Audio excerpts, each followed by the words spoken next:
Well,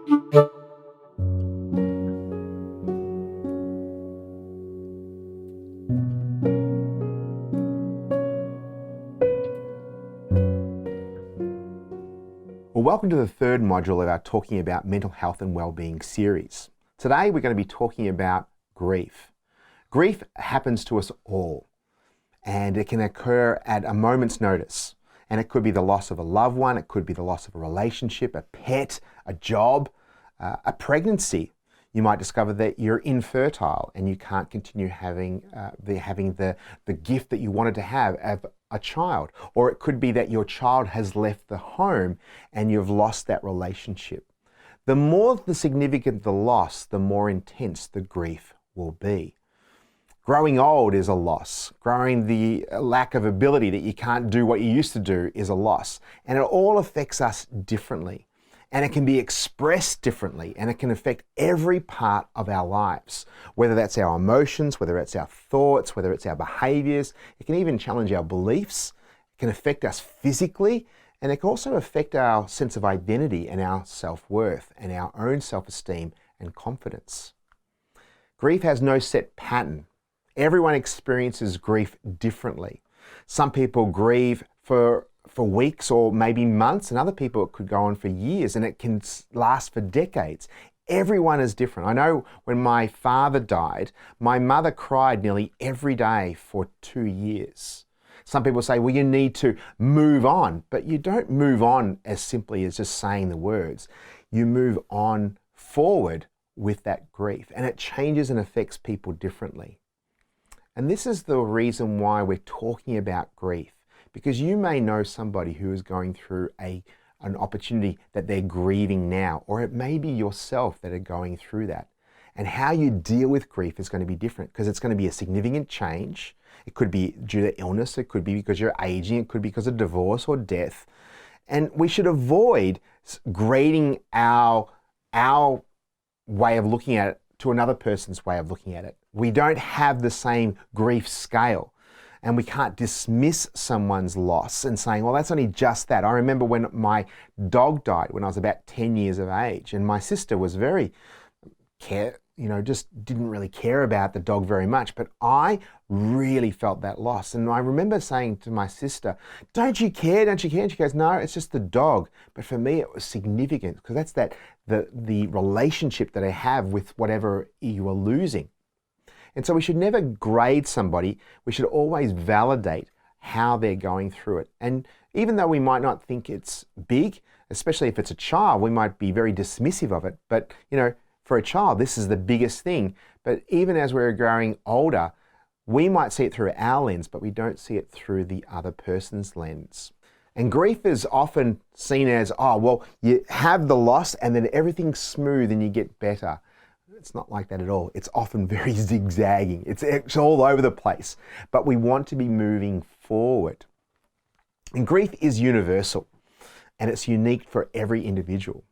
And when we apply grief, we often refer to death. And that's what I like to just laser focus, not on every other opportunities of grief that we can have, but just on someone who died and what the circumstances of that death and the relationship that you have, whether it's by accident, whether it's because of cancer, whether it's because of old age, or whether it's through suicide, how we process that grief will be very different. So the relationship, the circumstances, and the distress that we have, and how you've been role modeled grief in the past will also affect how you move forward. If you're from a culture where it was very loud and boisterous and you cry out loud, and other times other cultures, or depending on your family of origin, we say we don't cry here, we don't show emotions. That will also have an effect on how you process your grief or how someone else processes the grief. And another very vital component in how you process your grief is your support network. Whether you've got family, whether you've got friends, whether they're people that you can turn to and trust, that we can provide practical support, whether that's meals or whether it's through doing the gardening and helping with finances, or whether it's for that emotional support, just being ever present. So you can cry, you can laugh, you can just, rant and rave, and that person's safe. And to process grief in a really healthy way, we need to have that support network. And I encourage you to find those people that you can trust, that you can rant and rave, and to share your loss, and they will understand. Not fully, because your grief is unique to you, but they can actually just be there, ever present. So a couple of things in the grieving process is you have to at one stage accept that there is a loss. You can't be in denial all the time that it never happened. You have to accept that there is a loss. And when you're going through that loss, you're going to experience a wide myriad different feelings of emotions and feeling up and down. And you have to adjust to the new environment for that loved one who is missing. And that takes time to adjust. And then through that, just remembering them fondly for all different reasons, and how you remember them, whether it's through the funeral or ongoing, you can honor them in a certain way. And everyone is different. I jokingly remember fondly remembering a joking story. I thought it was a joke, but it was real, when a family wanted to honor their auntie, and their auntie was one for she was the laugh a minute. She was always the card.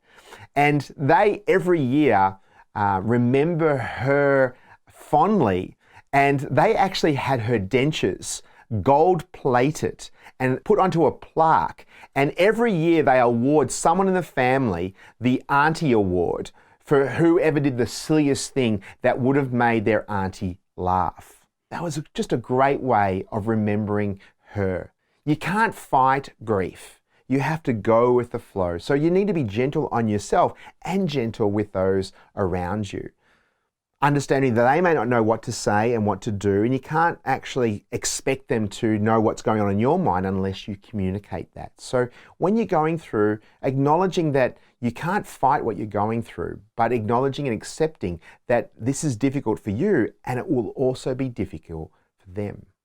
You also have to expect the unexpected, which means, and I know when my father died, and I processed it pretty well. I was a nurse for a number of years, and I knew that that was going to happen, that he was going to die because he had cancer.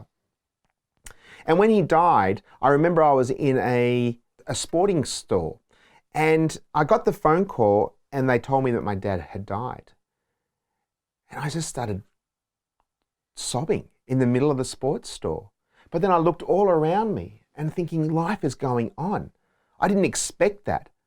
And then I thought I'd processed the grief and everything was going well, and some months and had passed, and then a year had passed. And then I was driving in my car, and then just a thought came into my mind, and I found myself crying. I also have situations where, it might have been a memory, or it might have been a traditional time when we got together at Christmas time or Easter time, and things happen, and you just have to expect the unexpected, and you don't know where it might be. I've heard of people have a smell, or they hear a song and they just find themselves crying or grieving again, and you think, where did that come from? That's the reason why you have to expect the unexpected. It's really important as you're going through this grieving process to look after yourself and stay healthy. I spoke in module 1 of the importance of good diet, exercise, and good sleep. That helps in a lot of areas in your grieving process. So looking after yourself is vitally important. Be aware that everyone's different, but you don't want to stay in that place for a prolonged time. I remember about after 2 years after my mother's was still grieving after my father. And it was a time that I thought, this is not as healthy as it could be, because she didn't seem to be moving forward. But after a period of time, I saw her coming back to her normal self. And it was really exciting to see the lights come back on and the joy and laughter coming back. But everyone is different. But if those symptoms stay too long, that's when you might need to seek professional help or speak to a counsellor. It's vital that when someone is going through a grief process, that you stay connected, and if you're the one who's going through the grief process, not to isolate yourself, and stay connected in community, because grief is a journey. It's unique and it is painful. We know that. It is fiercely, fiercely painful. And life is going to change forever. It will never be the same. And it is difficult, but it is doable. Life may never be the same, but it can be good again. And we encourage you, if you're going through that process, if you're going through the grief yourself, or if you know somebody, stay connected to them and just give them a glimmer of hope. Not to dismiss them and say, get on with it. You got to get on with life. No. Just say, hey, it is going to change. Acknowledge that, validate their experience, and just encourage them that there are things that you can look forward to. It will be different, but grief is different for everyone. And I have to actually leave you with this great word that everyone needs to have instilled into their mind. It is hope. Hope for things better. And when you're in a grief moment, you feel like everything is hopeless, or you'll feel hopeless, and you don't feel like wanting to go on with life any further. It is just difficult. But I refer to a great verse in Jeremiah where it says, and this is sort of like speaking through a prophet, and this is like God speaking to you and to me. For I know the plans I have for you, declares the Lord. Plans to prosper you and not harm you. Plans to give you a hope and a future. And that's what we'd like to leave you with, that you, despite all your circumstances, are not trying to dismiss your grief or your loss. But we at Focus on the Family are here for you. And we've got a variety of different resources and articles and podcasts on this topic. And if we can be of any other service to you, do not hesitate to contact us at Focus on the Family Australia. Our website is families.org.au. And if you need to speak to a third party, we highly recommend the Christian Counsellors Association of Australia. Their website is ccaa.net.au. And on your screen, you'll see a variety of different other organisations that deal with this as well. And we would encourage you to be better informed on this issue. Well, that concludes our third module. We look forward to you joining with us for our fourth and final module when we're talking about resilience and self-care. Because you're no good to anyone else unless you care for yourself. See you then.